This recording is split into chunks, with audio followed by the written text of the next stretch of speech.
Të nderuar shikues, mirëmbrëma. Jemi në emisionin e ditës së martë sot. Do ta bëjmë një bisedë me gjuhëtarin linguistin Albert Nikolla, të mirënjohurin tashmë ju e njihni sepse ka disa kohë që ne jemi bashkë këtu çdo të në përgjithësi dhe ka njerëz që e kanë pritur ditën e hënë, por për një arsye personale tonën nuk mundëm ta bënim dot dje intervistën dhe jemi sot ditën e martë në datën 30 dhjetor. Në prag të vitit të ri janë 2 ditë të fundit sot dhe nesër ku dielli fillon dhe qëndron në hemisferën e jugut që e quajnë këta që mendojnë që toka është sferike ose kanë këto ide të kopernikiane, kurse të tjerët që mendojnë se toka është e sheshtë, mendojnë se dielli në mbi pjatën e tokës ka arritur në njërin krah që bën lëvizjet më të vogla, duke u larguar nga pjesa mbi diametrin që kalon në qendrën e tokës, që quhet veri, dhe nga pjesa e poshtme gjysmërrethit, domethënë duke bërë vetëm gjysmërrethin e poshtëm rrotullim e dielli, fillon të ngjitet lart duke lënë hemisferën e jugut dhe duke kaluar atë në dimër në kohën që ne jemi në pikun e verës, në gjysma sipër e rrethit që është diametri që kalon në qendrën e rrethit dhe afrohet afër qendrës të tokës. Pra, sot, si që thash, jemi me Albert Nikollën, para se të fillojmë emisionin, dëshiroj të kujtoj dhe njerë të gjithë atyre që janë miqtë e emisionit, e podcastit tonë dhe të emisionit special që ne bëjmë me Albertin për gjuhësin, të bëjnë një klikim aty ku thot subscribe, që të bëjnë abonentët të kanalit tonë dhe të marrin atë notificationin sa herë që ne edhim një emision. Dhe videove duhet t'ju bëjnë një like në qoftë se ata i pëlqejnë dhe gjithashtu dëshiroj të falenderoj sponsorët e emisionit tonë, të cilët ofrojnë malla dhe shërbime shumë speciale dhe janë të përzgjedhur midis shumë të tjerëve që ne na kanë ofruar dhe të dhënat e tyre për të komunikuar dhe llojin kryesor të shërbimit e keni në ekspozimin që do t'i bëjmë në me shirita vazhdimisht këtu gjatë emisionit në fund të ekranit. Në Albert, mirëmbrëma dhe mirë se më ke riardhur këtu në emisionin e podcastit ton Okult. Në qënë se jemi në prag të festave të vitit të ri, Albert, unë mendova, ja u thash dhe juve pak, që ta relaksojmë pak bisedën, do të flasim në fund një çike edhe në lidhje me çështjet problemet e gjuhësisë, të akademisë, shkencave dhe të gjuhësisë, që janë këto institucionet shtetërore që janë në mbrojtje të vlerave të gjuhës shqipe, që duhet të jenë në fakt. Unë dëshironja të sqaronja se pak biografinë tuaj, Albert, si që u thash, të flasim kështu të thjesht, sikur bisedojmë të dy bashkë me njëri tjetrin në një tavolinë në lokal ose në një zyrë, dhe ka shumë njerëz që janë kuriozë dhe thonë, çfarë biografie ka Alberti, disa më thonë ka lindur atje në Belgjikë që flet kaq mirë gjuhën shqipe, si ka mundësi, dhe unë nuk mund t'ju kthej dot të gjithëve përgjigje që më shkruajnë dhe mendova që këtë përgjigje t'ja u jap në qoftë se edhe ju s'keni kundërshtim, të flasim diçka mbi jetën tuaj, Albert, dhe nëpërmjet episodeve që ne mund të tregojmë, sidomos mbas viteve 90, kur ne kemi mbaruar shkollën e fakultetin e minierave të dy bashk, në vitet 93, 94, 95, dhe t'ju tregojmë një çik edhe çfarë ka ndodhur nëpërmjet jetës tonë, t'ju tregojmë dhe jetën e prindërve, të baballarëve këtyre brezit të ri, ose t'ju rikujtojmë moshës tonë ngjarjet që kanë ndodhur në atë kohë. Albert, pasi mbaruat studimet në universitet, në fakultetin minierave keni mbaruar? Jo, në fakultetin Gjule Dërsi. Kam filluar minjera, por në vitin e parë, pas vitit të parë, unë kalove në Gjule Dërsi dhe ju futa fakultetin Gjule Dërsi. Po, se më pa të thënë njerë që kemi qenë aty në konvikti bashkë. Kemi filluar, kam dhënë një vit bile edhe gjatë kohës që kam qenë student i letërsisë, nga që ishin shumë pak djemë në fakultetin e gjuhëletërsisë, kam dhenjur me student minjerave në dhomë, do më thënë ndanim dhomën e studentëve me urithë. Unë isha i vetëm, do më thënë në dhomë, sepse dy të tjerët ishin njëri ishte në gjeologji pasurimi dhe tjetër në gjeologji minjera.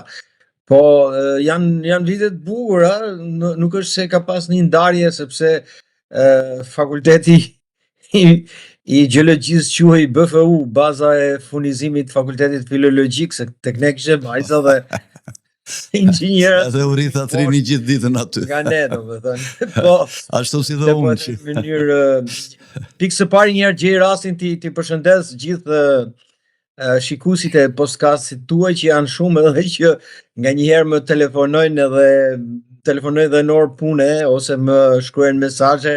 Faleminderit për respektin, tregojnë që podcasti juaj është shumë i ndjekur. Sa i takon biografisë time profesionale, unë fillimisht... Si ke filluar mbas shkollës atë ku je punësuar, ku ke punuar, ku ke dhe... Po, fillimisht ke filluar me Dita Informacion, ka qenë një gazetë e Nazarko. Shpëtim Nazarkos, ai edhe mentori ishte janë kolonjarët e mi, kam edhe një lidhje me ta. Shpëtimi pak më autoritar, mblodhen disa student talentuar dhe mes këtyre, me qenë se kishe miqësi me Gjevon, i tha Gjevo Spahiu që është një djalë shumë i talentuar. Poeti i madh. Poeti i famshëm, i tha është një djalë i talentuar, merret atë gazeta. Dhe aty na morën ne në si lloj prove.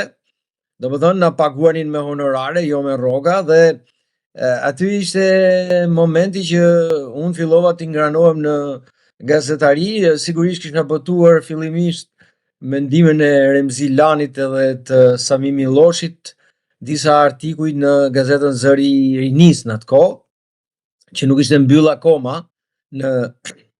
edhe aty kisha bërë sprovat e para dhe artikujt ishin përshkruar atëherë. Remziu ka mbajtur pseudonimin Holta, më duket në nuk ne ishim student në kohë të qoftë të largut. Po e ka vazhduar dhe tash është aktiv, kështu shkruan vazhdimisht çfarë ndodh në Shqipëri, u jep atyre ande. Sidomos për mua shkruante shumë kështu gjatë kohës që unë dilja kundër pandemisë, ka një efekt kështu edhe shkruante me mbiemër më duket me vajzën e këtij Bardyl Londos, e kishte atje në efekt, kështu më thanë një me mbiemër Londo, më thanë është vajzë e Bardylit që e kam pasur mik, çfarë s'kan shkruar për mua në këto organizatat e Sorosit. Konspiracionizëm, po turbullon mendjet e njerëzve kështu. Sa për kështu se ma kujtove zhaj me vetuat bashkuara kështu që i do vetuat.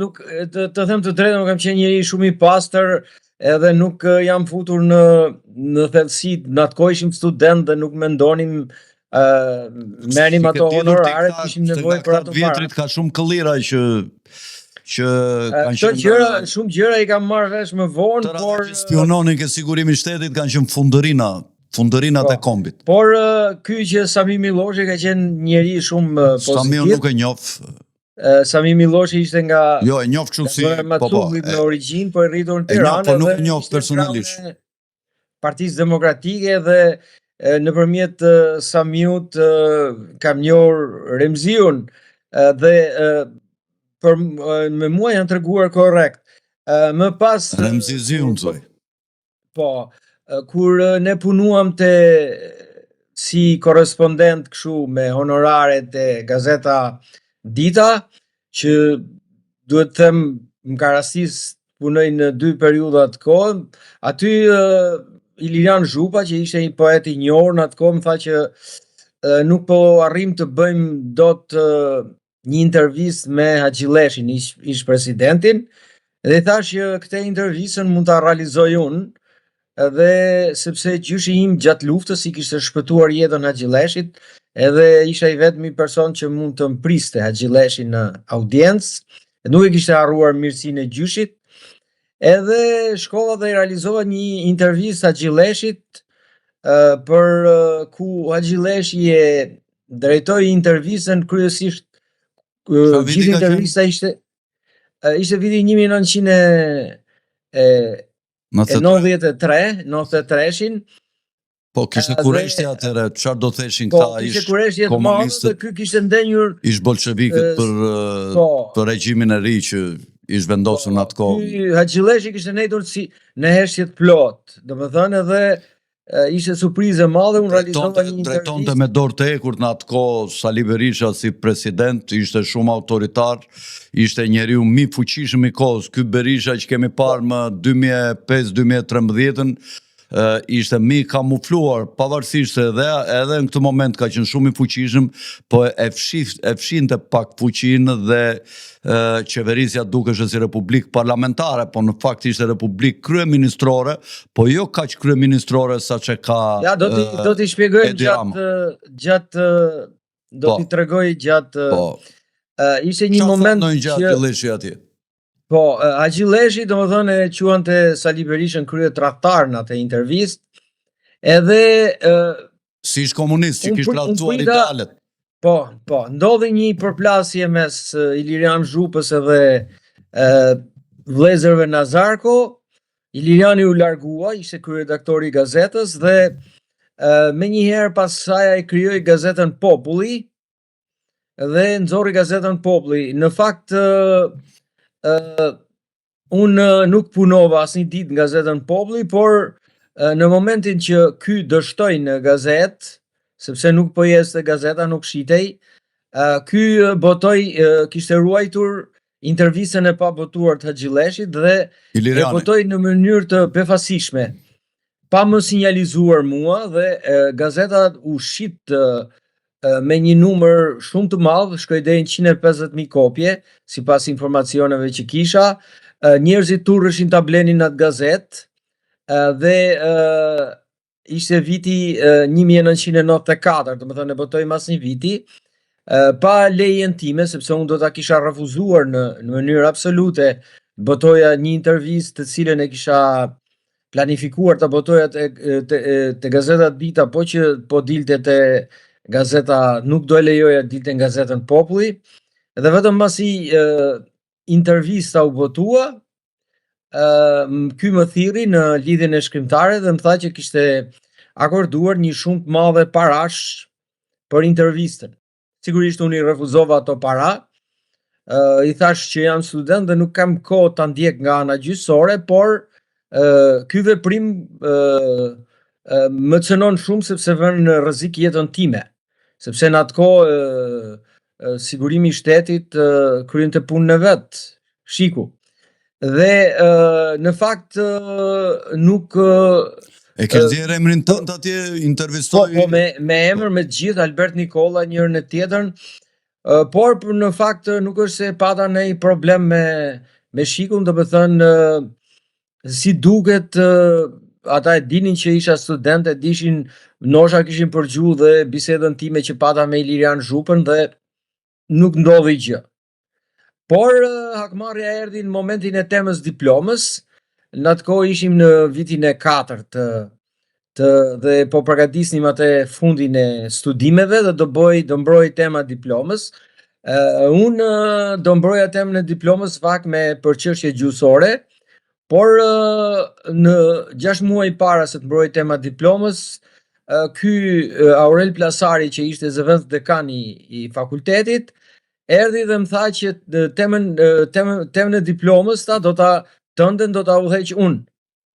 I thash unë që profesor, po unë sikur kisha planifikuar Kastriot Gjikën, ishte një profesor i ri nga Vlora, që sapo ishte vendosur, dhe nga që ishte shumë afër moshës, edhe nga që bisedonim dhe ishte njëri shumë i mirë, ishte shumë i thjesht, pëlqeja ta bëja me Kastriot Gjikën, por jo, tha, temën tënde diplomës do ta mbroj unë për shkak nivelit tënd. Edhe unë atëherë thash dakord, profesor, ishte zëvendës rektori i universitetit, dhe u përcaktua edhe tema diplomës do t'ishte me Migjenin, rreth poezisë Migjenit, gjuhës, aplikimit të gjuhës stilistike në poezinë e Migjenit dhe si mund shikoj Migjenin ndryshe, jo Migjeni siç e jepte regjimi komunist, po siç mund shikoj realisht me këto rrymat perëndimore Migjeni. Migjeni është një Franz Kafka shqiptar, domethënë mjeshtër i parabolave, një shkrimtar jashtëzakonisht i talentuar dhe depërtues që ka shkruar si në prozë dhe në poezi në mënyrë mjeshtërore. Mendoj dhe unë si ju, por unë them që është nga shkrimtarët më të mëdhenj. Studimet e mia kanë nxjerrë që dhe Migjeni ka pasur ka imituar një shkrimtar tjetër në fakt. Dhe 4 ditë para se të mbroja temën e diplomës me 4 korrik, me datën 1 korrik në mënyrë befasishme, Aurel Plasari më komunikoi një fakt që ai nuk do të ishte më udhëheqësi im i temës diplomës dhe që unë duhet humbja shkollën për shkak sepse ai nuk merrte përsipër të mbronte temën time të diplomës. Pra ishte diçka e planifikuar dhe në atë moment unë kuptova që ajo intervistë që kisha bërë unë po më kushtonte shumë shtrejt tek tema e diplomës. Sepse Aureli nuk i di lidhjet që kishte Aureli me klane të ndryshme shtetërore. Përveç se ishte stek e vjetër është dhe Aureli stek e vjetër është. Dhe unë aty kuptova që Aureli ishte stek e vjetër, por fakti që ai më braktisi 4 ditë para dhe tentoi të më diqte temën e diplomës ishte shumë kuptim plot. Për fat të mirë, gjatë gjithë kohës 6 mujore unë nuk i kisha shkëputur lidhjet me profesorin Kastriot Gjika dhe ne gjithë temën e diplomës e kisha konsultuar edhe me profesorin Kastriot Gjika, edhe në momentet fundit do t'ishte poeti i madh i jashtëzakonshëm Koçi Petriti, i cili ndërhyri dhe tha jo, ky djali është shumë i talentuar dhe ne nuk do ta lejojmë që të humbi temën e diplomës. Me mua ishte edhe zëvendës rektori tjetër, Rinushi Drizi, që ishte ishi persekutuar politik. Rinushi ka qenë tek balli kombëtar me aty kam qenë me ta. Edhe Rinushi bashkë me Koçi Petriti. Është themeluesi ballit kombëtar mbas viteve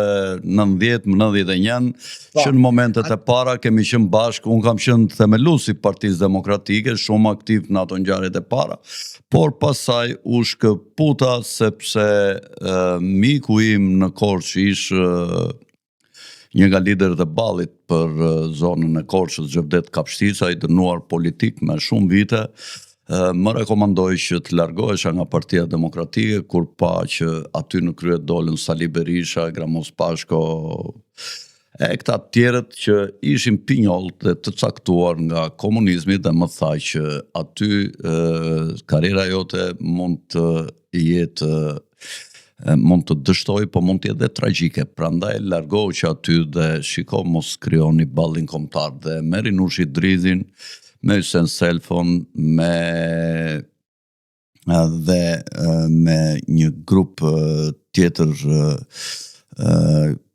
me Xhevdet Libohovën, me Aleko Gjergon, me Din Zajmin dhe një grup tjetër njerëzish, ne krijuam ballin kombëtar në vitet 91 dhe Rinushi ka qenë shumë aktiv dhe lojti rolin e sekretarit përgjithshëm në fillim, kurse për poetin tjetër Koçi Petriti kam shumë respekt sepse e kam njohur në marrëdhëniet njerëzore, por edhe atij ka dalë një oll në biografi se duhet të jemi nuk besoj për profesor Rinushi sepse Rinushi, thashë Koçi Petriti. Jo Rinushi, deri tash fola për Rinushin. Koçi ka një njoll në biografi, po gjatë regjimit komunist. Që i sulmuar dhe që i dërguar në nuk u mbajt në Tiranë me gjithë nivelin e lartë që kishte. Unë kam pasur dhe atë mik dhe ishte një njeri solar, ishte një poet shumë i madh, por më besoj që ka pasur një kleçk të vogël. Nëse unë kam kujtimet më të bukura për profesorin, për dekanin e fakultetit, e kishin. Nëse ata ndërhyn dhe për fat të mirë në komisionin prej 10 vetash të temës diplomës, që ishin profesorat me emër, unë mora 9/10 dhe mora një dysh, të cilën e vendosi Aurel Plasari, dhe do më thënë u diskutua mes 9-s dhe 10-s, megjithëse Aureli nuk vuri 4, por vuri 2. Shiko, unë Berto, edhe një gjë, se do bëjmë nga pak biografi dhe ti dhe unë në këtë bisedë, jemi bashkë bisedues, pavarësisht se unë drejtoj dhe pyetjet, po Aurel Plasari ka marrë pjesë në rivarimin e eshtrave të Mithat Frashit të sjella nga Amerika, nga New Yorku, dhe është e çuditshme se unë isha iniciatori pranë kryeministrit Rama që këto eshtrat të ktheshin, dhe ai më tha jam shumë dakord, dhe është një nga gjërat që unë e falenderoj kryeministrin Rama, sepse për shumë gjërat tjera sigurisht jam kritik, nuk dua që për çdo gjë ta paragjykoj si kryeministër dhe të flas për çdo gjë keq, edhe atëherë kur ka bërë mirë. Dhe është një veprim i tij i shkëlqyer që duke qenë në krye të këtyre çakemve të komunizmit që kanë mbetur, ose fëmijëve të çakemve atje në Partia Socialiste, bëri një akt kaq madhështor në këto rrethana, duke sjell korifeun e madh të popullit shqiptar, Mithat Frashin, po ishte paradoks që caktoi Aurel Plasarin të mbante një fjalim për Mithat Frashin, dhe duke mos ja caktuar këtë detyrë një njeriu, për shembull siç isha unë ose një ballisti tjetër që kemi qenë atje ke balli kombëtar, domethënë sepse unë isha iniciatori që u bë kjo punë, ai më takoi me Tomi Frashin, atë që kishte atje krye kancelari i këtyre medaljeve që ka qeveria, dhe në atë kohë ishte edhe sekretara, shef kabineti, nuk e di çfarë ishte, edhe komunikuam bashkë me të dhe kryuam ca lidhje ande, dhe u paguan ca lek nga ky Sheaj që është tashi kryetari i kësaj partisë, se s'po më kujtohet tashi, Agron Sheaj. Ky bëri ca pagesa më duket që erdhën eshtrat e tij, sepse Agroni ka një origjinë nga balli kombëtar, nga Sevasteri Vlorës, në mos gaboj, dhe unë lojta një rol modest, pastaj ai më ftovi Rama atje në atë rivarimin e eshtrave. Por duhet të më kishte dhënë, mendoj unë, si iniciatori kësaj pune, duhet më kishte dhënë një rol më të rëndësishëm edhe për të mbajtur fjalimin e këta. Aurel Plasari me shok kam pasur frikë të përmendin emrin Sali Berishës, po them një histori të vogël, Albert, më fal se të mora një çiko, të kërkoj të falur. Në vitin 94, mos gaboj, unë kam qenë kryetari i ballit kombëtar për Tiranën, ose mund të ketë qenë dhe fillimi 95-s, nuk jam i sigurt, i kërkuam Sali Berishës që t'i vinte emrin Pallatit Madh të Kulturës, Nitati dhe Gjergji, për Mithat Frashin dhe Gjergj Fishtën, si dy themeluesit e alfabetit shqiptar në Manastir. Dhe duke i quajtur Cirili dhe Metodi shqiptarëve, domethënë. Dhe ata nuk pranuan, ja dhanë këtij Kristof Frashit edhe ca të tjerëve atje në Akademinë e Shkencave, të Historisë, dhe këta edhe emrin nuk guxonin të azinin në gojë kur u bë takimi që u vendos vetëm një sallë në bibliotekën kombëtare, t'i vjesh emri Lumos Kendo, jo Mithat Frashi, dhe atje kujtoj që kanë qenë të gjitha që tashi mbajnë fjalime për Mithat Frashin. Dhe ne ishim iniciatorët e takimit dhe të gjitha asaj sipërmarrje. Ky erdhi, ishte president, ishte shumë autoritar, ishin kushtet vështira ekonomike për një vend pune, njerëzit ishin gati të lëpinin këpucët, shumë njerëz që s'mund t'i quajmë pa dinjitet, po ishin në kushtet ekzistenciale dhe ruanin atë vendin e punës me shumë kujdes. Dhe filluan aty, ne kishim ardhur për Mithat Frashin e për t'i vënë emrin Gjergj Fishta dhe Mitati Pallatit Kulturës, kishim propozuar të bëheshin 2 buste në shkallët, njëri nga ana veriore e Pallatit Kulturës, Fishta nga ana jugore, tish Mitati. Këta flisnin presidenti ynë i madh, ky Kristof Frashi e kështu, edhe pastaj unë isha me Hysén Selfon atje, e mbaj mend. që ishte nën kryetari i partisë, se ne kishim Abaz Ermenjin kryetar, por rinte në Francë, edhe i them unë Hysenit, do ta marrësh fjalën ti, po ishte vetëm një televizion, radio televizioni shqiptar. Edhe mora atë mikrofonin, këta nuk më njihnin sigurisht, se unë isha i vogël në atë kohë, domethënë unë kam qenë 30 ose 31 vjet. Edhe i thash unë, dëgjoj, po më kujtohet tu, i thash këtij Berishës, se me Berishën njiheshim që në vitet 90 atje kur erdhi atje ke studentët. Dhe i thash, dëgjoj doktor, i thash, më kujtuaj shprehje Schopenhauerit, i thash, më kujtua aty në moment. Schopenhaueri thotë që lavdia është një shtëpi e të vdekurve dhe kur të gjallët kërkojnë ta fusin dikë në shtëpinë e lavdis, të vdekurit e nxjerrin jashtë me shelma, thotë Schopenhaueri. Mos kërkoj, thash, ty ish në shtëpinë e lavdis sa je i gjallë, i thash, ke boll kohë me u turpërua, i thash, si shton shkodranët, i thash unë. Edhe këta po shikonin. Juve, i thash unë, që kini turp të i përmend një emrin Mithat Frashi, po i mbani emrin artistik të ti, mbani emrin Lumoskando, i thash unë, duhet të dini që në karierën e Mithat Frashit, karriera politike si kryetari ballit kombëtar, është karriera me ndritur e biografisë së tij, thash unë, dhe do vi një ditë që ju do t'i bëni fresk, thash unë, Mithat Frashit, dhe aty ka qenë dhe Aurel Plasari, në mos gaboj, dhe ai parashikim që bëra unë ndodhi. Kur u varosën neshtrat e Mithatit, Aurel Plasari erdhi mbajti një fjalim panegjirik që e meritonte Mithati sigurisht.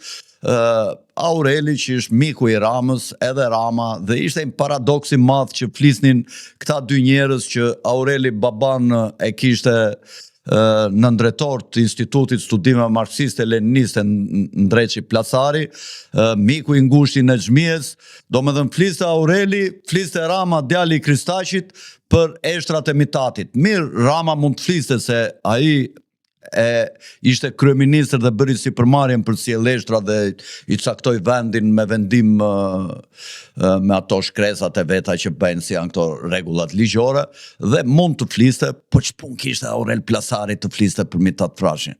Dhe prandaj kur më thua ti, më kujtuan më kujtuan gjithë këto ngjarje dhe bëra pak a shumë mbajta një fjalë të gjatë dhe të kërkoj falje edhe ty edhe shikuesve. Fjala për ju, Berto, mund të vazhdoni të flisni. Po, dhe për fatin e mirë timin unë arrita ta marr diplomën, ishte qesharake sepse unë kisha bërë një temë studimi që kisha 44 faqe kompjuterike, në atë kohë shkruheshin me makinë shkrimi. Ndërkohë që mua më vun nënt një personi tjetër, të cili që mbrojti me një faqe e gjys i vun 10. Edhe ai ishte një poet nga Elbasani që mbronte ishe shoqja Aurel Plasarit, Mimoz Ahmeti. Por ishte qesharake, domethënë dhe mënyra se si një profesor i një rangu të lartë, siç e konsideronte veten Aurel Plasari, të sulmonte dhe takmerrej ndaj një studenti të thjesht, siç isha unë në atë kohë, ishte ulje nivelit të Aurel Plasarit. Ku ke punuar pasaj, Albert, më pas? Më vonë, masi mbarova shkollën, meqense unë kisha planifikuar të filloja punë në radio, ose kishte edhe një mundësi që të qëndroja profesor në universitet, ose të filloja punë në Radio Tirana, që më pëlqente shumë të filloja punë aty, por duke qenë se ishte botuar kjo interviste e famshme, nuk e hoqa atë versionin e mundësinë e fillimit punës në Radio Tirana dhe shkova te gazeta Koha Jon. U paraqita në muajin shtator te Nikol Lesi. Nikol ne ka mik dhe përshëndesim këtu nëse i bie rastit në shikollë. Njeri shumë pozitiv Nikola. Njeri me energji pozitive. Por unë njohjen e kisha me Aleksandar Frangajn, edhe ishte skandali që me Aleksandar Frangajn. Kush është ky? Ishte kryeredaktori i gazetës Aleksandar Frangaj është si televizionit klanit, po, më kujtua, po. Edhe ky më mori se ky ishte kryeredaktori, më tha mund vish të bësh një provë, por në atë momente dikush i tha që çfarë prove do t'i bësh këtij, sepse ky është intervista e këtij është më e shitura në domethënë ky ka arrit tirazhin më të lartë të shitjeve me intervistën e Agjilleshit. Dhe mas 2 javësh që ishin paguesha me honorare dhe isha në provë, Nikol Lesi, në fakt prova ishte 3 muaj, por Nikol Lesi më thirri mas 2 javësh dhe më tha që ne kemi menduar një kontratë pune për ty dhe nënshkrova aty. Por aty u futa kështu. Unë kam qenë tip shumë naiv në atë kohë dhe nuk mendoja. Nikola punonte gjithmonë me lopat, i vetëm ndihmonte njerëzit, kurse Sandri vetëm me shat. Edhe arriti ja mori Nikolës gjitha. I di pak a shumë relacionet, fillova punë aty. Nikola dilte me shokët, për shembull diku, për shembull kishte $2.000 në xhep, kur ktheheshe me $1.000 borx në shtëpi, kurse Sandri vetëm me shat, jam mblodhi të gjitha Nikolës. Dëgjoj, nuk i di relacionet, di që janë të afërm njëri me tjetrin, po nuk si njeri që ju ka bler kostume 50% të deputetëve të kryesisht të opozitës, jo këtyre që ishin në pushtet, domethënë çfarë ishin kështu, po të rastiste në një udhëtim në një vend të kishte 500 euro, do të ta blinte një dhuratë, një gjë, zemërmadh shumë Nikola. Po, fillova punë aty dhe Nikola më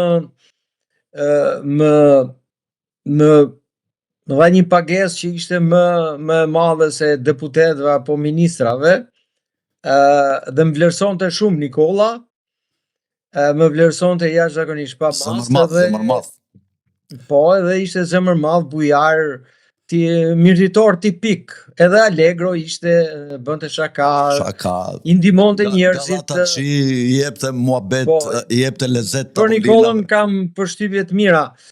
Unë punova 2 vjet te Gazeta Koha Jon, në një moment caktuar vjen ky Elez Bibera në Tiranë dhe këto djemt e bllokut shkojnë ta takojnë, ndërsa mua nuk më kishin marrë me vete. Edhe takojnë dhe... Si jetove këtu ti me këta fëmijët e bllokut, se aty ka pasur Andi Bushat, Ben Blushi... Kush ishte tjetër nga këta, mi kujto pak? Po, ishin fëmijët e bllokut, ishte analist politik, për shembull ishte kryeministri i aktual, Edi Rama. Po që nuk rrinte shumë në gazet, por që ishte i bllokut tamam Rama, po e afër bllokut. Jo, Rama ishte nipi Spiro Kolegës. Po. Nipi bllokut ishte. Ishte Andi Bushati gjithashtu. Nipi Hysni Kapos. Ben Blushi, djali Kiço Blushi. Po djalin shkrimtari, po i Dimitër Shuteriqit. Dimitër Shuteriqit. Duhet të them që më ka bërë shumë përshtypje, jati i Ben Blushit ishte një njeri i shkëlqyer, një njeri i rrallë. Që buri mirë, dhe unë kam Kiço që i jashtëzakonshëm, edhe Kiço edhe mdonte dhe vërtet edhe në lidhjen e shkrimtarëve kështu ka pasur punë me vet. Nga njerëzit më të mirë që kam takuar në jetën time ka qenë Kiço. Ky Kiço Blushi, ta pranoj, ishte shumë human, shumë i mirë, një njeri që edhe të tjerë më kishin thënë që kur në jetën e tij nuk bëri keq, pavarësisht se kishte mundësi. Edhe jati e njëjta gjë, ka pasur ushtarak, në mos gaboj, dhe më ka thënë një nga... Po, ishin njerëz shumë të mirë. Po, nuk kam bërë keq. Duke parë shu Beni, për shembull, Ben Blushi që ishte shefi politikës, shpesh herë më lutej të kaloja në sektorin e politikës që të punoja me te, po unë i thash dëgjoj, unë nuk më pëlqen. Benin edhe unë e kam mik, e përshëndes, është ndoshta, mendoj unë, është ndoshta shkrimtari më i mirë shqiptar i këtyre 30 viteve, madje mendoj që është dhe më i mirë se Kadareja. Ky është mendim im. Nuk dua ty. Ledësia shije personale. Po. Unë ja kam kaluar mirë me Benin, por në një moment që do ngrihesha në detyrë, ishte planifikuar që të kaloja shef informacionit, aty ndodhi diçka e çuditshme, një person i cili unë nuk e njihja, se sapo kisha filluar punë, por një person që më vonë doli se ishte homoseksual, më ftoi në një dark, në një kafe, për të pirë kafe në dark, edhe pastaj Rudina Xhunga erdhi dhe tha që Alberti është shoqëruar me një person që ishte homoseksual. Po Rudina Edhe- punonte aty në Koajon? Po, Rudina punonte te Koajon dhe në atë moment Nikolla Po motre vetë Eh, punonte nuk- ke Gazetë e Ballit, e kishim po, ne atje ke nuk Balli më dha Komit, postin- Radhice. nuk e bëri, nuk më ngritin detyrë, nuk më dha postin e shefit informacionit, do më thënë ishte një makinacion, sepse një makinacion që u bo në klanin e këtyre blokistëve, që i thanë atij personit fsoj Albertin për kafe që të mund të mos e lejojmë që të marri postin e shefit informacionit dhe unë nuk e dija fare që ky personi ishte homoseksual, se do kisha refuzuar kafen dhe kisha refuzuar të pija me të. Pastaj erdhi Zamir Dule, që ishte gazetar koleg dhe më tha Albert, tha, dëgjoj, tha, këtu thot kanë bërë një komplot, tha, sepse filani tha është homoseksual i shpallur. I thash unë s'di gjë për këtë gjë, i thash por do kem kujdes. Dhe pas 2 vitesh puna aty në 96-ën ishte koha para trazirave, më thërret Nikol Lesi te Rogneri, në atë kohë kishte i biro në Rogner, edhe më thot që qëndrimi thot në gazetën Koha Jon të rrezikon jetën thot, prandaj thot këshilloj thot që të largohesh nga gazeta. Dhe u largova nga Në atë kohë ka ardhur dhe Gazeta George Koha Jon. Soros në mos gaboj në Tiranë apo jo? Po, në 95-ën erdhi George Soros. Ju e keni Unë isha i- takuar George Sorosin? Po, në krejt rastësisht e kam takuar, nuk është se kam zhvilluar ndonjë bisedë me te, kishte ardhur të takonte fondacionin në Tiranë edhe ishte zoti Pirro Misha, në atë Po, kohë që drejtori i ishte Bibliotekës drejtori i Kombëtare. përgjithshëm, aktualisht drejtori i Bibliotekës Kombëtare, dhe ai më tha Albert, mund të kalojsh. Rastisht ndodhet atje se s'ka lidhje me Jo, këtë. Si ky unë avokat i ndodha popullit që u rastisht. zgjodh tash dhe ky rastisht, pavarësisht se janë Sorosian, por janë rastisht gjitha këto. Po. Jo, unë nuk e di nëse është rastisht apo ishte planifikuar, por mua më thirri Pirro Rastisht fa Misha një për plak më burë që po vdes, çfarë lidhje ka Sorosi këtu në Shqipëri, kush i shpi këto gjërat, çfarë janë këto gënjeshtra mor burr, çfarë janë këto gënjeshtra. edhe ai më thirri dhe shkova unë aty se që kishin një lajm ato, diçka e tillë dhe rastisht thjesht nuk është se shkëmbym thjesht një përshëndetje, i dhash dorën, po opinioni ynë për Sorosin në atë kohë ishte i tillë që Soros ishte një zemër mirë, një bujar, një Po. burr babaxhan. Ky ishte opinioni jonë, ne nuk e dinim që më vonë do dilnin gjëra të tjera për Sorosin. Unë nuk është se jam marrë. Çfarë buri mirë mor. Kupton, vetëm merr një 80% të korrupsionit në Shqipëri që kanalizohet lart në formë piramidale, 80% e merr ai. Se di, 20% ose 30% ngelet në Shqipëri, 70 deri 80% i merr ai lart aty. Po, Buri kur ka mirë. ardhur në fillim George Sorosin, ne mendonim që e ka dërguar Amerika, mikja e madhe e Shqipërisë dhe ky ka ardhur që të bëje bamirësi, të na ndihmoje, të ndihmoje demokracinë, të ndihmoje shtetin shqiptar, të ndihmoje popullin shqiptar. Ky ka qenë opinioni ynë. Nuk mendonim që George Sorosi në fakt aty po merrte kontrollin e kapitalit human që kishte Shqipëria, po e merrte në dorë dhe kapitalit politik dhe që do ta përdorte më vonë për qëllimet e veta për ta Kontrolluar dhe grafitur Shqipërinë. popullin shqiptar deri në palc. Do me thënë, në atë kohë ne kishim opinione të mira për George Sorosin, edhe unë isha ndër ata që mendoja shumë pozitiv. Më vonë pastaj dolën gjëra të tjera. Dhe duhet ta falenderoj Nikol Lesin nga puna, që më hoqi nga puna në atë moment, bile mori dhe Sandrin, se Sandri ndërkohë megjithëse unë kisha hyrë në gazetë Koha Jon duhet thënë që ishte një gazetë opozitare me qeverinë e presidentit Berisha, prandaj po ishte shumë opozitare, nga shiku, edhe ai është përpjekur të ndihmojnë. Në këtë kohë unë e di që u kalua ke Albania dhe ai është përpjekur të çojë në një gazetë pro-qeveritare që ti të kishe më sigurt në punën. Jo, nuk është se më dërgoi Nikolla ke Albania, pavarësisht se unë e dija ke Albania, unë të mbaj mend që ke qenë dhe ke Albania. Po, unë kam qenë nga Albania, po Po, nuk është ky Ylli Rakipi me Nikol Lesin kishin... Ylli me nder Rakipin, duhet thënë. Se di, nuk du t'i jap konotacione, po se dhe me Yllin... Mero me nder Bazja. Nejse, ato janë... Si një mollë ndarë në mes janë, të dy. Ajo që ndodhe unë shkova dhe... Për të grabitur, për të vënë gjoba, për do më dhe shkurt njerëz pa karakter dhe të lidhur vetëm me botën materiale, nuk kanë asnjë lloj lidhje me botën shpirtërore, me karakterin, me moralin e njeriut në sjelljet e veta në shoqëri. Fjala për ju, Albert. Dhe aty unë masi u largova nga gazeta Koha Jon, bile në momentin e largimit Nikola e mori atë Sandrin, i tha që unë mendoj që Albertin duhet ta largojmë nga gazeta, dhe Sandri ishte shumë dakord që t'ikja. Për fatin e keq duhet kishin larguar dhe Zamir Dulen nga gazeta, por Zamiri qëndroi në gazetë dhe ju si që dini përfundoi në atë gjendje që në atë gjendje sepse u masakrua gjatë 97-ës. Ndërkohë që mua Nikola më ruajti dhe duhet ta falenderoj sepse Nikola ishte larg pamës edhe një njeri i zgjuar, shumë i zgjuar. Duhet ndenjur, ne kishim një klub tonit në atë kohë që quhej Klubi Fidel.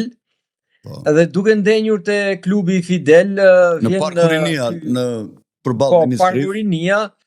Për brezin e ri që s'e din. Klubi ish deputetit Fidel Ylli. Fidel Ylli, aty ndërtuesi të dy kullave. Po. Edhe vjen Ylli Rakipi në Fidel edhe ish bodyguardi i këtij kryeministrit tuaja Meksi, Aleksandr Meksi. Ishte bodyguard, ka qenë mundës Fideli, dhe shumica e këtyre mundësave u bën milioner, kurse ministrat e tyre shumica janë sot pensionistë që si një asnjëri. Për Fidelin kam opinione shumë pozitive, që t'jemi i sinqert. Na ka respektuar, klubin e tij e ka pasur të hapur, mundohet na plotësonte ato nevoja që kishim si gazetar, shpërndante edhe çmim vjetor për gazetarët. Ishte njëri shumë i mirë dhe kam respekt për te. Aty vjen Ylli Rakipi në Klubin Fidel dhe më thotë që kam një vend shef informacioni, thotë, tek gazeta Albania. Dhe unë meqense isha edhe pa punë, po edhe që nuk merresha me politik, ishte informacion, do më të kishte të bënte me lajme informative dhe s'kishte përzierje në politik. I thash, unë jam profesionist, dakord, Ylli, unë po vi dhe shkova te gazeta Albania, ku më të saktoj kam punuar në një zyrë me Sokolov Dashin. Po, ndjes pas. Ndërsa pritja që më bëri Mero Baze ishte pritje paksa qesharake. I tha Ylli Rakipit, i tha, çfarë do tha ky fundamentalist katolik, tha në gazetën Albania. Po, Mero Baze si Uriaipi. Po. Pasi shkova aty, ishte informacioni gazeta Albania, ishte 2 kopje. Është i talentuar, mund ta bëj të bardhën të zezë, ta mbush mendjen, dhe mund të bëj të zezën të bardhë. Prandaj ka qenë shërbëtori shumë zotërinjve, dhe atë trajsën e ka mbushur gjithmonë plot. Nëse unë mbaj mend, domethënë, si poet, kur shkruante poezi poshtë balkonit godinave të qytetit Studenti, në stola ulej aty dhe shkruante poezi. Meroja që studenti fliste me vete kur kalonte kështu. Jo, edhe fliste me vete. Dhe dilnin vajzat. Ka qenë ke konvikti minjerave, mo ke konvikti jonë. Po, e di, me vajzat i thoshin poeti. Kemi qenë shumë njerëz të shuar në atje. Fatmir Mediu, Mero Bazja, Buja Leskaj, kush ka qenë tjetër atje, se ka Tan Lame, ku e di unë kanë qenë, jo, Tan ishte Tiranës, po që ishte atje ke fakulteti jonë. Kështu, ku e di unë çak, kemi qenë një grup i madh shumë njerëz që kemi dhënë shumë kontribute pasaj në... Po, edhe ky ndërsa Sokoli më priti shumë mirë, Priti shumë mirë. Serios, ishte djalë i mirë. Po, ne punonim në një zyrë, në një tavolinë të madhe, unë kisha sektorin e informacionit, ai sektorin e politikës. Duhet sqaroj diçka, ne kur punonim te Gazeta Koha Jon, ne mendonim që çdo minutë në darkë Ylli Rakipi ne merrte në telefon Sali Berisha, por në të vërtetë gjatë kohës që punova unë aty nuk rastisi kurrë që Berisha telefononte. Gazidedja e merrte ndonjëherë apo jo? Se unë di që as Gazidedja e merrte një çik më shumë se Saliu. Jo, nuk e di nëse ata bënin takime në mëngjes, në drek apo mbasdite, por telefona në redaksi nuk kishim as nga Gazidede, as nga Berisha, as nga asnjë zyrtar i. Jo, Gazeta Albania ka qenë një gazetë e shikut kryesisht. S'mund ta them atë, nuk mund ta them. Merrte informacione speciale nga shiku për persona. Jo, Gazeta e Shikut ishte më shumë gazeta shqiptare se sa gazeta, domethënë informacionet më të thella në Shik i merrte Gazeta shqiptare, dhe jo. Po gazeta shqiptare nuk ka qenë atë kohë, duket, 94-95 ka dalë mbas. Po, Gazeta shqiptare është krijuar herët dhe ka bërë konkurrencë gazetës Koha Jon. Por Koha Jon ishte gazetë opozitare, ka qenë një kandil për zemrat e shqiptarëve që nuk ishin pro politikave të mos themi të Partisë Demokratike, po të Saliut, se s'kish Parti Demokratike atje ish vetëm Saliu, pavarësisht se kishte shumë figura në PD që përpiqeshin ta mbanin në kujtliber, po Saliu i mposhti dal nga dal duke përfunduar dhe me mposhtjen e Azem Hajdarit dhe dëbimin e tij si kryesuesi lëvizjes studentore, dhe Saliu kryesisht ju dha pushtet ish komunistëve të kthyer në demokrat, që janë njerëzit më të rrezikshëm, dhe ju dha shumë pushtet agjentëve të Gazidedes ose ish agjentëve të sigurimit, të cilët bënin terror mbi figurat vërtet opozitare dhe me një trashëgimi të ardhur nga, domethënë me një trashëgimi të diskriminuar, të ardhur nga një luftë klasashe të mërshme zhvilluar nga Partia Komuniste, Partia e Punës, nga familje që ishin raskapitur në për burgjet dhe në për këto gulagët që ngriti kampet e punës, që ngriti Partia e Punës, dhe të gjitha u goditën dhe atje ku i lanë ndonjë vend, ju lini numrin 2 i cili kontrollonte, dhe sa herë që këta ndishin ndonjë politik kundër politikave të Sali Berishës, atje ku merreshin vendime në Partinë Demokratike ose në institucione, Gazeta Albania gjente kleçka të ndryshme dhe e bënte priftin me barë, shpeshherë edhe duke egzageruar në ndodhi, në një histori që u jep të Shiku, ose dhe duke shpifur. Më vonë u bë kjo gazeta e Merobazës, çfarë quhej kjo, kur doli Partia Demokratike në opozit, tema më duket në vitin 97-98, kur erdhi Partia Socialiste në pushtet, e cila bënde përsëri të njëjtën gjë duke shpifur, duke gënjur, pavarësisht se ishte në opozit, po nuk bënte një opozit të drejtë, të ndershme, por vazhdoi pak a shumë taktikat që kishte mësuar Merobazja në Gazeta Albania, duke thirrur një grup gazetarësh atje që i kishte si qenë të gjaut dhe i lëshonte për të shpifur. Edhe Koha Jon, duke qenë në opozit të fortë me Partinë Demokratike dhe me qeverinë Meksi, shpeshherë ranë në ndikimin e komunistëve që kishin dalë në opozit të Partisë së Punës dhe të Sigurimit të vjetër që nuk kaloi nga krahu i PD-s, po qëndruan me Partinë Socialiste, e cila ishte vazhdimi i Partisë së Punës, edhe Nikolla pak në ndikimin e... Duhet parë me kujdes, sepse Por Unë ndryshonte shumë opozitarizmi i Nikollës i kohës sonë me opozitarizmin e Mero Çorapës, Mero Këllirës. Dëgjoj, Gazeta Koha Jon nuk është se kishte nevojë për të kaluar në ndikime të caktuara për një arsye të thjeshtë. Ishte një gazetë shumë e shitur, ishte një biznes lukrativ, njerëzit zgjoheshin mëngjes dhe e para gazetë që blinin ishte Gazeta Koha Jon, kishte një tirazh që i kalonte 80.000 dhe nganjëherë shkonte edhe 150.000, ishte shumë e shitshme, përveç të tjerash dhe Gazeta Koha Jon fitimin më të madh e kishte jo nga shitja e gazetave, por nga numri i madh i reklamave dhe sektori i marketingut ishte një sektor që kishte shumë punojës, kishte më shumë punojës marketingu se sa gazetar, që do të thotë që Nikol Lesi në atë kohë ka drejtuar një biznes shumë të zgjuar dhe shumë të fortë. Dhe nuk kishte nevojë për financime dhe nuk ishte shumë e ndikueshme.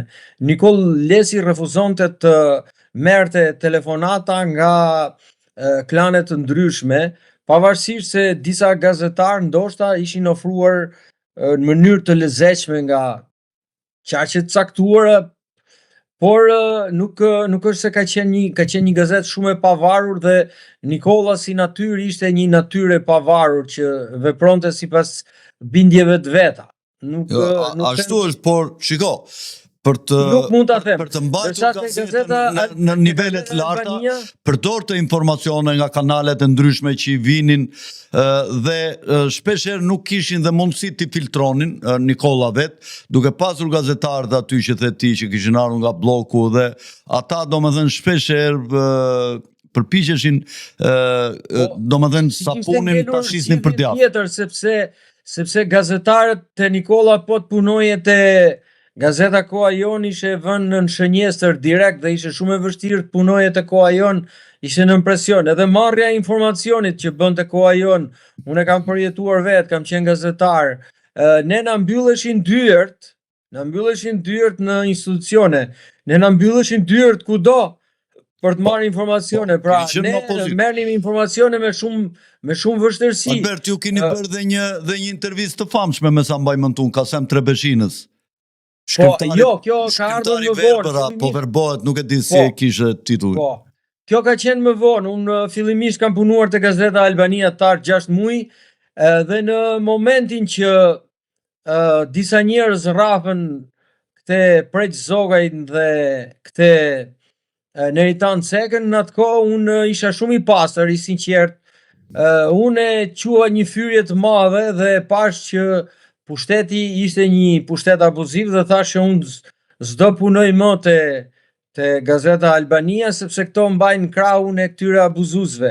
Në të vërtetë ka qenë një moment që vjen Ylli Rakipi isha ndarë marrëdhëniet e punës me të, vjen Ylli Rakipi dhe nuk donte që të largosha dhe më thot, "Gjë, thot, o Albert, thot, se je shumë naiv, thot, këta, thot, janë bashk, thot, ti hajde merr rrogën tënde, thot, sepse këta janë bashk, thot." Dhe në të vërtetë doli si mund të imagjinoj, Albert, po çfarë do ti, po çfarë të krisi ty se u rraf Preçi me ata. Prit. Por ajo që më tha më doli shumë e vërtet, për arsye se mas ca kohësh Neritan Ceka shkoi dorëzoi partinë te Sali Berisha dhe ky Preq Zogaj u bë dhe prapantar. Pra ajo që kishte ndodhur në Fidel kishte qenë thjesht një teatr. Kjo ndodhi në 2003-2004, se më në 2007-ën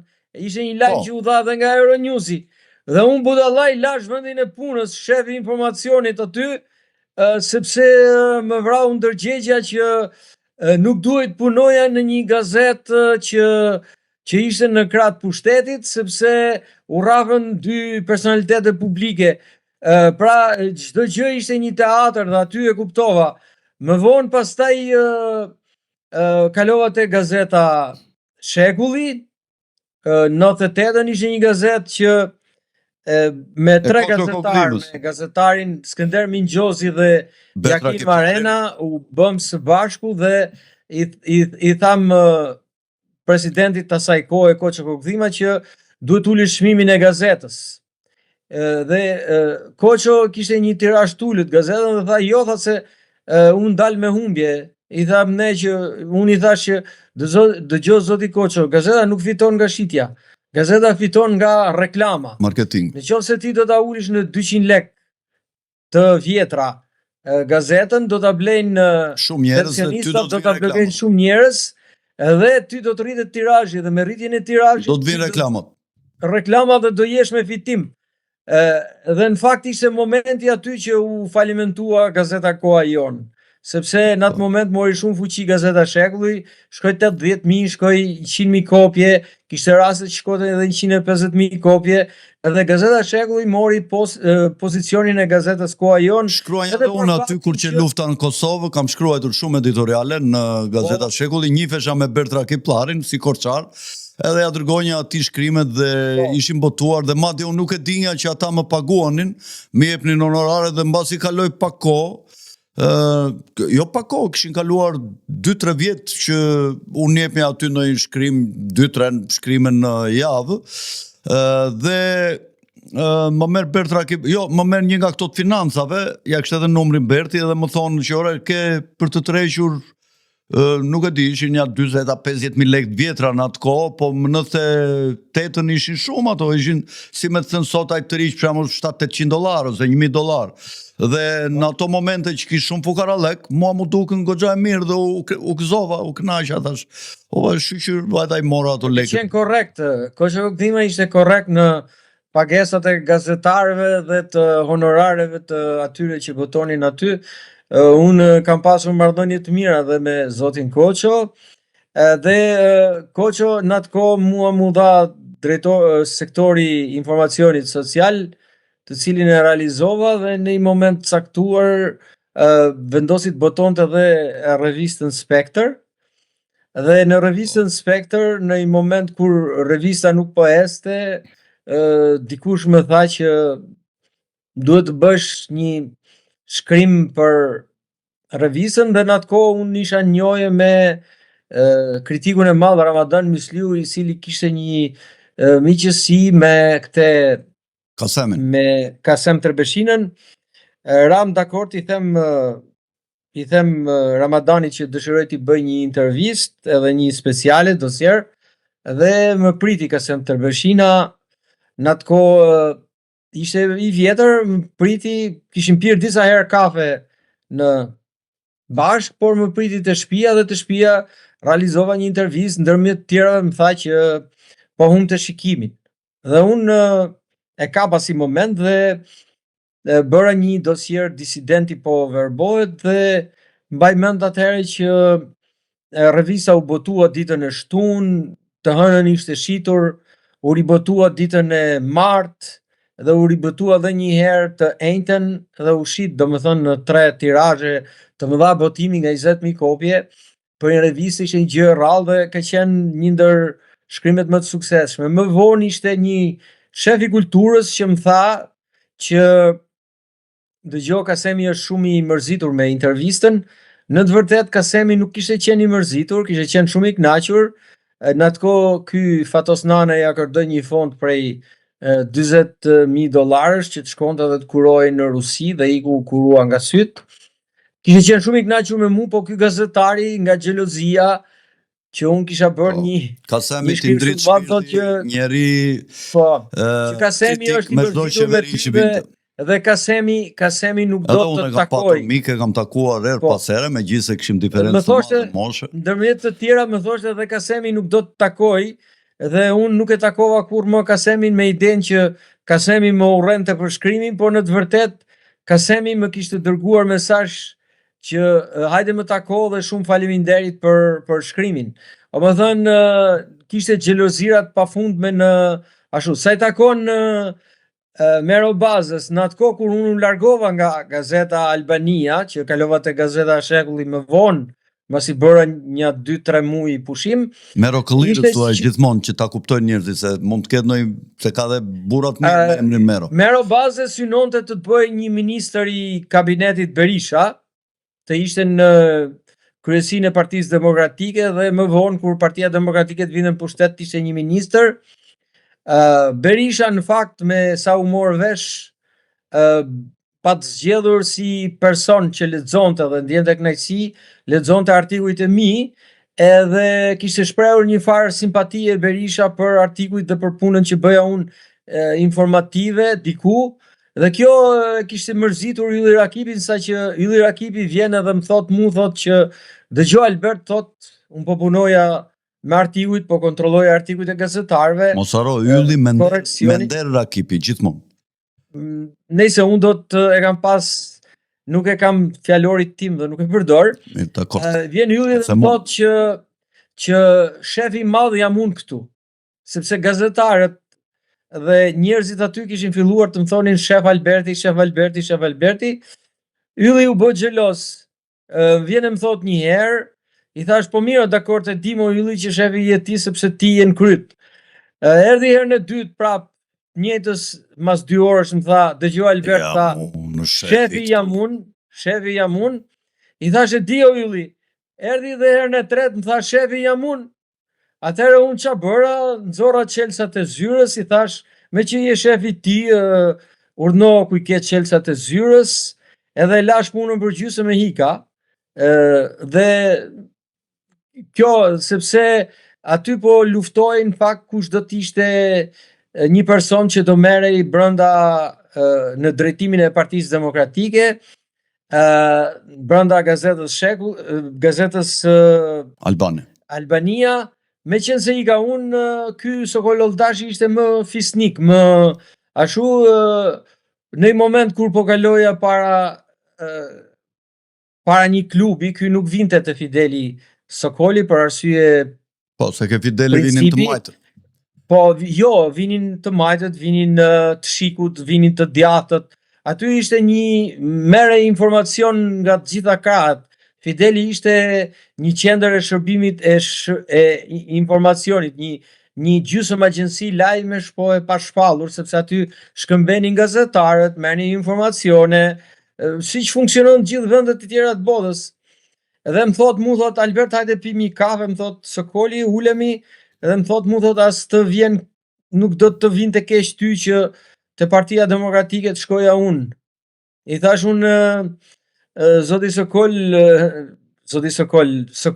nuk më vjen keq fare, me kënaqësi të madhe mund ta marrësh, i thash, sepse unë nuk është se kam ambicie politike, prandaj kam qëndruar vetëm në sektorin e informacionit. Edhe intervista politike keni bërë, jeni marrë kështu me këto me figurat kryesore politike që kanë qenë në atë kohë në qeverisje për shembull. Pak artikuj politik kam bërë, por mbaj mend që ato artikuj që i kam bërë kanë qenë redaksional, vjeshin faqet parë si shembuj të një gazetarie shumë të fortë. Po unë i shoqëroja, për shembull bëja artikuj mbi politikën, pse merja psikolog ndryshëm, Edmond Dragotin, që ishin profesor në Fakultetin e Shkencave Sociale, këta psikologët që punonin me sektorin e psikologjisë dhe kërkoja të dija pse politikanët shqiptar janë agresiv, pse nuk kontrollohen nga psikologët, siç ndodh për shembull në vendet perëndimore, gjëra të tilla, po ishin artikuj shumë pikant që kishin të bënin me etikën politike. Bile në një rast ishte ky Fatmir Mediu që ishte shprehur që artikujt e Albertit janë shumë interesant dhe shumë dhe pëlqeshin pa mas edhe nga klasa politike, por ta themi hapur, në atë kohë isha djalë i ri, unë isha një tip shumë i ndershëm, me një ndershmëri që kalonte deri në naivitet, mund të them, sepse po të kishte qenë dikush tjetër, do kishte përfituar pa mas nga pozicioni që kishte dhe ndoshta do t'ishte shumë i pasur se Bledi Fevziu për shemb. Albert, në vitin 90 ne studentët dolëm me thirrjen e duam Shqipërinë si gjithë Evropa në atë kohë dhe kërkuam të ndërtonim një bazë ekonomike private, kapitaliste, me iniciativën private në dominancë dhe njëkohësisht ndryshimin e superstrukturës e cila fillonte nga pluralizmi me ndryshimin e, domethënë me heqjen e monopolit politik partisë punës dhe kalimit drejt krijimit të partive të ndryshme politike me programe të ndryshme, të cilat do të votoheshin dhe me mazhorancat parlamentare do të drejtonin fondet dhe asetet tona kombëtare nëpërmjet qeverisjes. Si të duket ty, është në një pikë shumë të mirë apo të keqe sistemi i ri politik dhe ekonomik që ne kërkuam që të adaptonim dhe që e krijuam në fakt, qysh në fillim të vitit 91, a mendon ti se kemi realizuar sistemin kapitalist më të mirin e mundshëm ne, apo kemi dështuar pjesërisht, apo kemi dështuar? Dështimi ka qenë i plot, është dështimi i plot, nuk është dështimi i pjesëshëm. Ju a tregoj unë arsyen, ka një logjik të thjeshtë. E para punës, baza e sistemit kapitalist është prona private. Që do të thotë, përderisa prona private nuk ju kthye personit, përderisa tokat nuk i morën ata që ish pronarët, përderisa prona nuk ju kthye personit dhe përderisa nuk u aplikua sistemi social i kapitalizmit për rritjen e fuqisë vlerëse të popullatës. Ne është një sistem i dështuar. Edhe sot e kësaj dite është një nga sistemet më të dështuara, ndërkohë që vendet tjera si Polonia dhe Çekia, madje edhe Rumania me Bullgarinë nuk është se dështuan, e kaluan me sukses. Arsyeja pse dështuam është sepse ne kërkuam që të bëjmë një kapitalizëm të ri me ish komunistat dhe me bite komunistëve. Ata nuk mund të realizohet një kapitalizëm i ri me ish komunistët. Sepse një komunist... Churchill i shpreh të bukur, nuk ka më të rrezikshëm për një sistem kapitalist kur e drejton një komunist i konvertuar si demokrat. Po. Shpreh bukur e Churchill. Kjo është e vërtetë. Domethënë që në atë moment që u krijua një kapitalizëm me komunistat që do ishin biznesmen, financues që do bënin ligjet e edhe sigurimsat, po edhe sigurimsat, ekonominë që në atë moment Shqipëria ka qenë e dështuar. E dyta punës ishte edhe futja e fondacionit Soros në Shqipëri, ishte një nga gafat më të mëdha. Tani nga flitet, domethënë që fondacioni Soros është në fakt nuk është gjë tjetër veç se një organizim i fshet komunist. Globalist ka komunist. zëra, unë nuk e di saktësisht, nuk jam marrë me punë gjuhësore dhe jo me kërkime të modelit ideologjik ose me shkenca politike, megjithse një specializim 2 vjeçar e kam bërë me fondet e Komunitetit Evropian në Wavër edhe për kapitalin politik dhe kapitalin ekonomik e kapitalin financiar. Kapital politik kam parasysh kapital njerëzit që merren me politikën, do të thonë edukimi i njerëzve të politikës ka ndikim në kapitalin teknik që janë këto njerëzit që merren me qeverisjen teknike dhe në kapitalin ekonomik dhe financiar, logjistik dhe financiar si quhen. Domethënë kam një specializim shumë të saktë në këtë dhe kam nocione të sakta. Nuk e di, ajo që di është që kapitalizmi shqiptar nuk ra në ndikimin e kapitalizmit modelit perëndimor, por ra në ndikimin e kapitalizmit që e dirigjoi Kominterni i Vjenës, që njihet si një organizat si një organizat që ka ideologji komuniste. Pra nuk mund bëhet bukë mirë, nuk mund bësh bukë gruri, themi ne, me miell misri. Albert, ju keni thënë vazhdimisht duke u referuar në përgjithësi akademisë, por edhe aspekteve të tjera të jetës shqiptare, keni lënë të kuptoni që ndikimi tuajve është i armiqve të Shqipërisë, i vendeve rreth rrotull, të cilat kërkojnë ta dobësojnë ose ta zhdukin nga arta rasën shqiptare, siç janë serbët dhe grekët. Juve keni thënë që ky ndikim është ende shumë i madh nëpërmjet penetrimit në të gjitha fushat e jetës. Si mendoni, kjo ka ardhur duke rënë në këto vitet e fundit, apo është përforcuar, apo ka qëndruar, ka një stagnacion në ndikimin e tyre? Nuk ka ardhur duke rënë, ka marr goditje vdekjeprurës nga shkenca perëndimore, ta që merren me studimet gjuhësore, Instituti Max Planck, Universiteti Minut dhe Universiteti Cambridge-it, Oxfordit, që janë këto genkut universitetet perëndimore, ka marrë goditje shumë të madhe, por megjithëse ka marrë goditje të madhe, për shembull mund t'ju them që fondet e BIA serbe të Asfalisë dhe të fondet e shërbimit sekret turk janë dyfishuar në Shqipëri. Domethënë që ata akoma nuk kanë hequr dorë, megjithëse shkenca botërore provon që shqiptarët janë populli më i vjetër në botë. Të njëjtën gjë që mund të themi për politikën, mund të themi edhe për Akademinë e Shkencave. Mua shpesh herë ma kanë bërë pyetjen pse nuk bëhesh antar i Akademisë Shkencave, meqense je i certifikuar si gjuhëtar dhe specialist i historisë gjuhës shqipe, je certifikuar në universitetet më të mëdha të botës. Po si mendoni ju? Ka qenë e thjeshtë. Në kushtet aktuale që ndodhet Akademia e Shkencave si një akademi shtetërore, por krejtësisht jo profesionale, është për mua nuk, edhe sikur ata të më bënin një ftesë, dhe ata dinë shumë mirë, sikur të më bënin një ftesë. Ju mendoni se është jo profesionale apo shumë profesionale dhe punon kundër interesave të shqiptarëve? Ja, prit ta manoj. Se e keqja s'ka fund. S'diskutohet. Në kushtet aktuale, si që është Akademia aktuale e Shkencave, për mua do t'ishte turp të hyja në Akademinë e Shkencave të Republikës Shqipërisë tani. Unë e kam për turp, do t'a kisha për turp. Pse? Do t'a kisha për turp sepse është si në politikë, që ti nuk mund të bësh një shtet demokratik të ekonomisë tregut me komunista.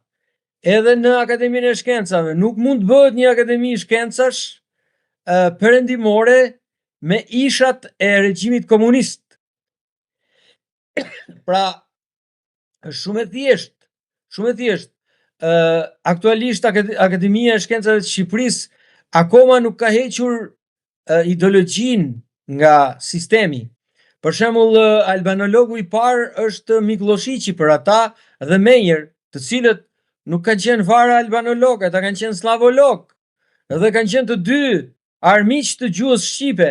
Pra, nëse ata do mbajnë metodologjinë e kërkimeve slaviste në Akademinë e Shkencave të Republikës Shqipërisë, dhe nëse personat saktuar të Akademisë së Shkencave të shkojnë nëpër universitetet perëndimore dhe të flasin për huazimet slave serbe në gjuhën shqipe, këtu nuk kemi të bëjmë më me akademi, këtu kemi të bëjmë me një deg të Akademisë Beogradit në Shqipëri. Pra, këtu jemi në një pozicion që unë do t'a kisha për ullje të madhe të isha antari i Akademisë Shkencave të Republikës Shqipërisë në kushtet aktuale. Në qoftë se Akademia e Shkencave kryen një revolucion, largon gjithë ata personat e inkriminuar në djegjen e dokumentave në Institutit Albanologjik, 4.200.000 disketa të mbledhura gjatë kohës regjimit komunist nga mësues të fshatrave dhe nga njerëz që donin gjuhën u dogjën në mënyrë publike dhe u zhdukën, dhe më pas tanë u fshin edhe skedarët e gjusisë dhe përgjegjësit e kësaj masakre gjusore nuk kanë dalë para drejtësisë. Ç'pun kam unë në një akademi të këtij modeli që djeg dokumenta, që falsifikon historinë, edhe që si ideologji bazë të saj ka ideologjinë gjusore të të Stalinit edhe të Miklošićit edhe të Mejerit, dy slavologëve themelues slavologjisë. Pra, duhet kemi parasysh që Akademia e Shkencave është një akademi që nga ana morale është e rënë përpara popullit shqiptar, pavarësisht se atë e mbajnë për motive politike dhe motive financiare, është shumë e thjeshtë.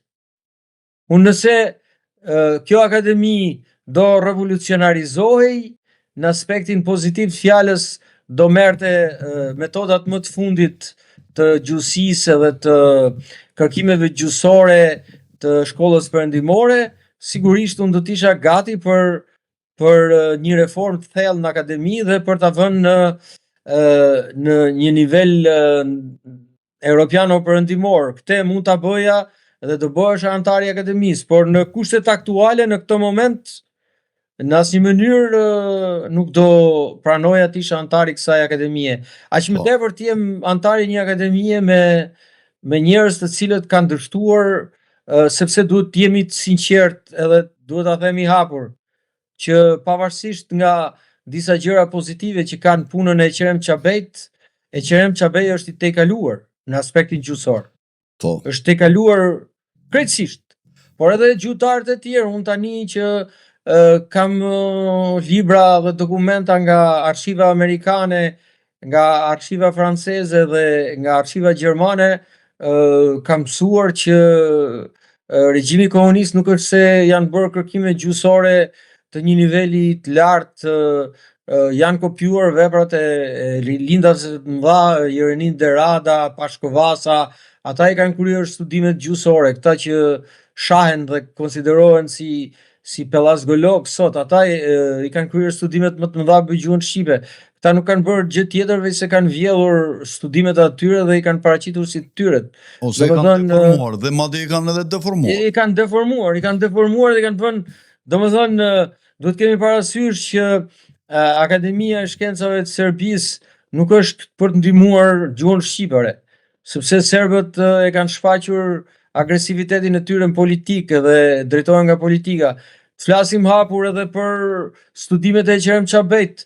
Ai ka dhënë ato leksione në Universitetin e Prishtinës, po në atë kohë në Universitetin e Prishtinës nuk kalonte asgjë pa u kontrolluar nga UDB-ja jugoslave dhe nga UD-bashët. Pra, edhe sot në shkollën shqiptare jepen leksione të cilat kanë kaluar nën filtrin e UDB-s në Jugosllavi. Tani çfarë shkolle, çfarë shkence është kjo? Kjo është shkencë manipuluar, se s'mund të jetë shkencë saktë. Unë mendoj ta mbyllim se mos e zgjatim shumë dhe shkëputet vëmendja e shikuesve. Unë sot kam veshur bluzën që flas sa herë që flas për çështjet kombëtare, siç është gjuha. Këtu është Petrozhej, se mos e ngatroj kështu nga që e kam në pozicion kështu. Këtu është i madhi Adem Jashari, gjigandi Adem Jashari, që ndezi luftën në Kosovë dhe sakrifikoi gjithë familjen e vet. Ky është ero, se njerëzit nuk din dallimin midis fjalës dëshmor dhe ero. Ero është ai që shkon në luftë dhe e di që do vdes, kurse dëshmorët shkojnë me mendimin që të luftojnë, por që mund të shpëtojnë. Kurse të hysh në një betejë që e di që do dalësh i vdekur, por do t'i shërbesh kauzës tënde, ai është ero. Ademi me gjithë familjen e vet janë eronjë dhe kanë siguruar në botën tjetër një vend nderi ku ne nuk do të shkojmë dot kur të shkojmë në botën tjetër. Dhe nga ana tjetër është edhe Skënderbeu eroj ynë kombëtar. Erojnë të kombëtar dhe kur nuk ekzistojnë duhet të shpiken për të qenë strumbullari i krijimit të një kombi të ri, siç janë kombi politik, flas siç janë shqiptarët, jo ne që e kemi një nga 5 generalet më të mëdhenj të gjitha kohërave, siç e quajnë shumë studius, ku dhe ata të tjerët kanë qenë nga gjaku ynë i shkëlqyer, siç janë Aleksandri Madh, Piroja i Epirit, por edhe Napoleoni, i cili hyn ke gjigandët e generalëve dhe politikanëve të mëdhenj, që mendohet që kishte, si Korsikan që ishte, I kishte rrenjit e veta nga gjaku arbëror të ikur në Itali mbas pushtimit otoman në vitet 1370 deri në 1530 kur u pushtua gjithë Ballkani. Dhe njerë e falenderojmë Albertin për bisedën e këndshme që bëm dhe që shpresoj që tjetë e tillë dhe për shikuesit tanë dhe dua të kujtoj dhe njerë para se të largoheni ata që ende kanë harruar t'i bëjnë subscribe t'i kanali, subscribe dhe like atje poshtë ke videot që ju pëlqeni nga unë Alfred Sako, natën e mirë dhe miru pafshim dhe gëzuar vitin e ri në qofse nuk do të shihemi bashkë deri nesër në qofse nuk ka ndonjë ngjarje shumë të rëndësishme. Tung tung.